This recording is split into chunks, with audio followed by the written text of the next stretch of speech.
আসসালামু আলাইকুম। ওয়ালাইকুম আসসালাম।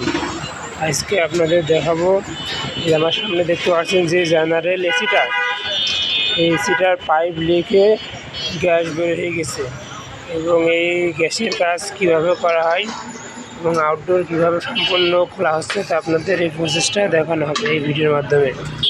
তাই কেউ কোথাও যাবেন না, অনুগ্রহ করে দেখতে থাকবেন এবং এসির আউটডোরের মধ্যে কী কী থাকে তাও দেখতে পাবেন।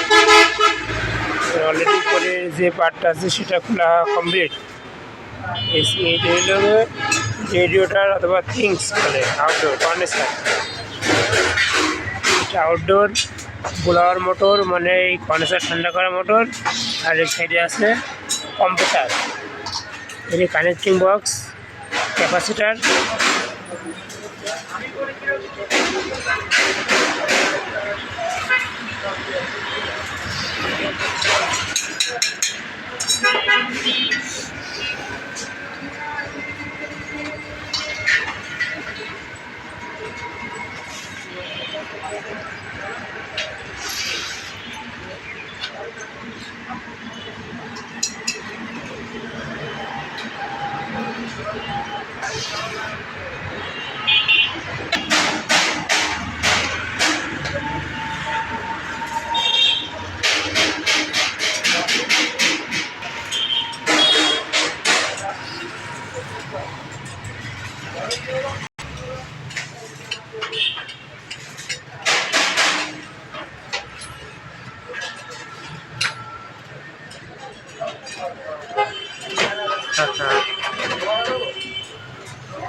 এই জ্যাকেটটা খুলে ভালো, কম্প্রেসারের জ্যাকেটটা।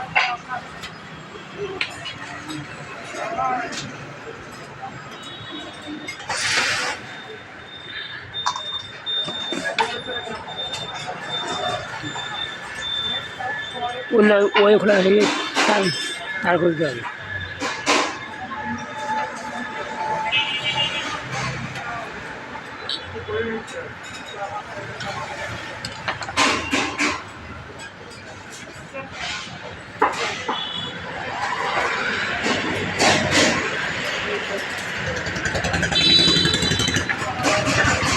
দেখতে পাচ্ছেন আউটডোর প্রায় সম্পূর্ণ খোলা কমপ্লিট। এখন এইগুলো আমরা প্রেশার দেওয়ার পরে উপরে চুবাই দেখবো কোন সাইডে লিক, তারপরে লিকটা মেরামত করে পুনরায় আবার ফিটিং করে গ্যাস চেঞ্জ করার জন্য প্রস্তুত করা হবে।